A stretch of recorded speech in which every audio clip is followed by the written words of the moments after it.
In addition to dramatic and tragic events, there are many mysterious and unexpected pages in the history of Ukraine. One of them is the existence of two Ukraines, the Cossack Hetmanate and Sloboda Ukraine, in the 17th to 18th centuries. These were separate autonomous Ukrainian formations within Moscovia and then the Russian Empire. The Cossack Hetmanate, or Zaporizhian host, occupied the territory of the present-day Chernihiv, Cherkasy, Kirovohrad, Dnipropetrovsk, parts of Mykolaiv, Kherson, Zaporizhia, and Donetsk oblasts of Ukraine. It was a Cossack state, the management of which was based on the principles of self-government. Socio-economic policy was carried out by Ukrainians. The lands of Sloboda Ukraine stretched to the east from the Cossack Hetmanate. They covered the territory of the present-day Kharkiv, Sumy, parts of Donetsk and Luhansk oblasts, and the adjacent Voronezh, Kursk and Belgorod oblasts, which are today a part of the Russian Federation.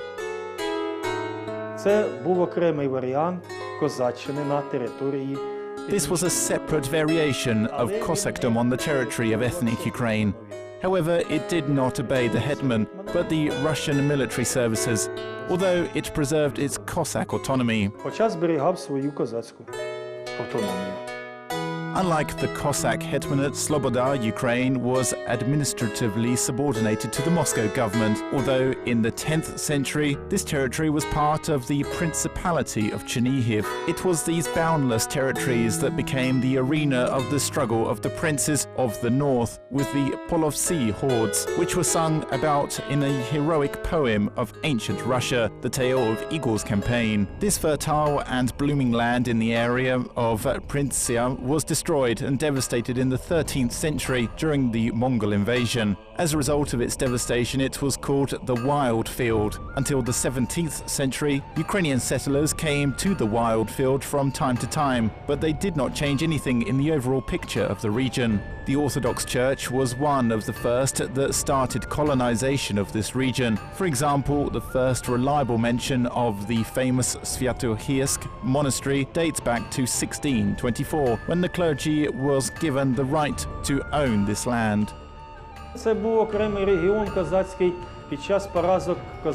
was a separate Cossack region. During the defeat of the Cossack peasant uprising, for example under the leadership of Dmytro Guni and Yakov Ostranца in 1637 to 1638, during the defeats in the struggle against the Polish-Lithuanian Commonwealth under Hetman Bogdan Khmelnytsky, for example after the Battle of Berestechko lost in 1651, a significant part of the population, and of course along with the Cossack formations, retreated to the east and asked for permission to settle in territories that were legally subordinated to the Moscow Tsar. The settlers had to guard the Moscow borders from the Tatar attacks, maintaining the same military organization as in the Cossack Hetmanate. The Moscow Tsar had no power for the defense of those southern territories, and Moscow agreed to provide benefits, settlements for Ukrainian refugees. The only condition was that they had to retain their Cossack way of life. In a short period of time, the new towns of Sumy, Okhtyrka, Lebedin, Kharkiv, and a large number of settlements with a free state of the population, from which this region was called Sloboda Ukraine, or Slobozhanshina, founded. The Ukrainian Cossacks formed 5 regiments. But unlike the Cossack Hetmanate, these regiments did not have a single commander, a hetman, but were subordinated to the Belgorod voivod, or the governor, who appointed colonels. There were 5 regiments: Okhtyrka, Sumy, Kharkiv, Ostro and Balakley. The only thing is that they did not choose a hetman for themselves and obeyed, in the military sense, the Belgorod governor. Those settlements lasted from decade to decade, as well as the Cossack system. They took part in all the wars led by Moscovia and then the Russian Empire on all fronts.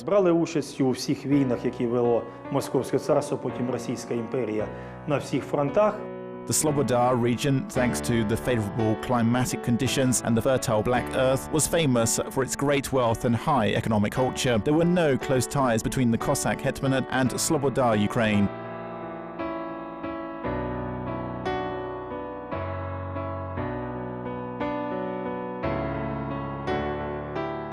Although the hetman of the Zaporizhia host, Ivan Samoilovich, wanted Sloboda, Ukraine, with its regiments to be transferred to the administration of the hetman, but the Moscow government rejected this proposal. In the 18th century, the Tsarist government began gradually curtailing the rights of autonomy in Sloboda, Ukraine. By a decree of 1732, the rights of the colonels and foremen of Sloboda, Ukraine were restricted, and in 1765, Empress Catherine II completely eliminated the Cossack system in Sloboda, Ukraine. The Cossack sergeant was equal in rights with the Russian nobility. In 1765, 10 years before the destruction of the Sich, it was decided to start the unification of the autonomy with Sloboda, Ukraine. The regimental organization, consisting of the 5 parts, was abolished and created the Sloboda, Ukraine governorate. It existed until 1835. Then it was divided into Kharkiv, Yekaterinoslav and Voronezh. But at the same time, Sloboda, Ukraine became a powerful center of the culture and national revival of Ukraine in the 19th century. Since the end of the 18th century, when the national revival gradually developed from its cultural stage into a political one, it was the Sloboda, Ukraine that became one of the centers of the Ukrainian national revival. After all, the creators of the literary Ukrainian language were not only Taras Shevchenko and Ivan Kotlyarevsky. Grigory Kvitka Osnovyanenko was also one of the creators. The first Ukrainian political party on the territory of the Russian Empire, the Revolutionary Ukrainian Party, was born in Kharkiv between 1899 and 1900.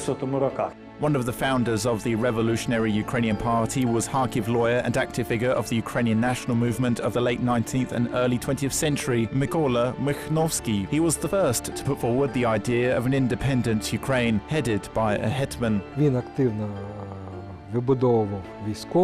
It actively built the military component of this national movement, and as evidenced by the memories, among the topics that were discussed at meetings of the closest associates was the question of the Cossack Hetmanate. Therefore, Mikhnovsky stood for the revival of the Cossack Hetmanate.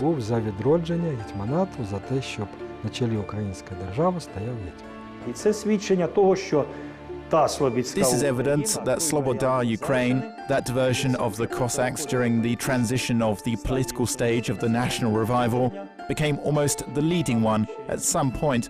After the defeat of Kirill and Methody Brotherhood, etc., it was there where Ukraine survived. The first university of the Ukrainian lands as part of the Russian Empire was founded in 1804 in Kharkiv. At the beginning of the 19th century, the nature of the national and cultural revival on eastern Ukrainian lands was largely determined by the educational activities of this higher educational institution. And around the Kharkiv University, created by the efforts of Vasil Karadzin, also a representative of the Cossack sergeant, the first university on Ukrainian lands as part of the Russian Empire, founded in 1805. The Kiev University had not been founded yet. Then in 1834 they created the Kiev University of St. Vladimir, but the Kharkiv University was the first. During the national liberation struggle in Ukraine in 1917 to 1920, the territory of Sloboda, Ukraine was divided between Ukraine and Russia. The Ukrainian People's Republic of November the 29th, 1917, proclaimed the holding of constituent assemblies in the districts of Kursk, Belgorod and Voronezh provinces, which were inhabited by Ukrainians. In Kiev, they hoped that democratic principles would be established in Russia, and it would be possible to decide the fate of these territories by the will of the population.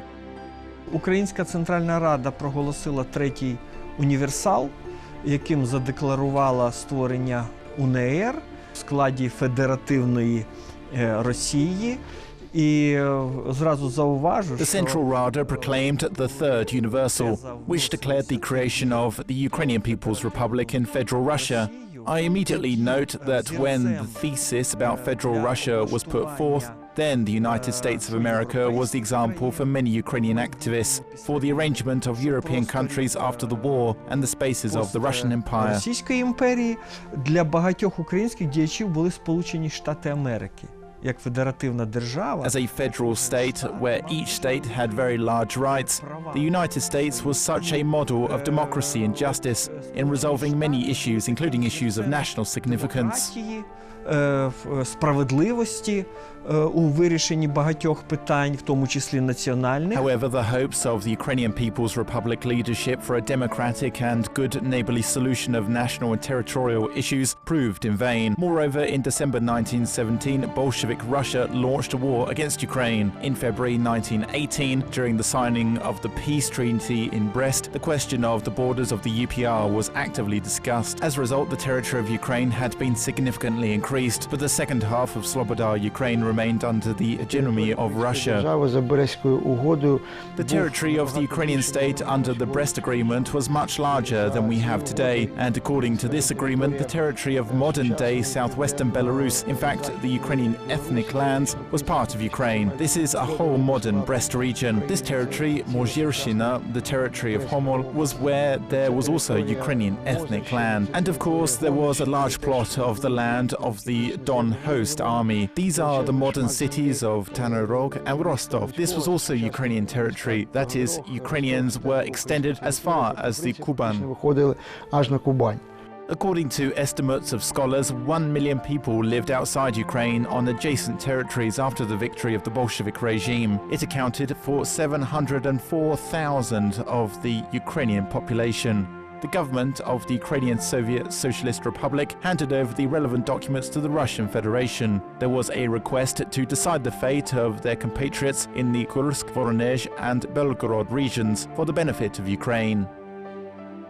Врешті-решт, в ході дискусій, в ході обговорень, претензії з боку радянської України зменшилися на цілий мільйон. In the end, during discussions, claims from Ukraine decreased by a million. More than 700,000 residents of the Ukrainian population were to join in the framework of the Soviet Ukraine. In 1925, the Kremlin, where more or less power was concentrated in Stalin's hands, decided to take matters into its own hands.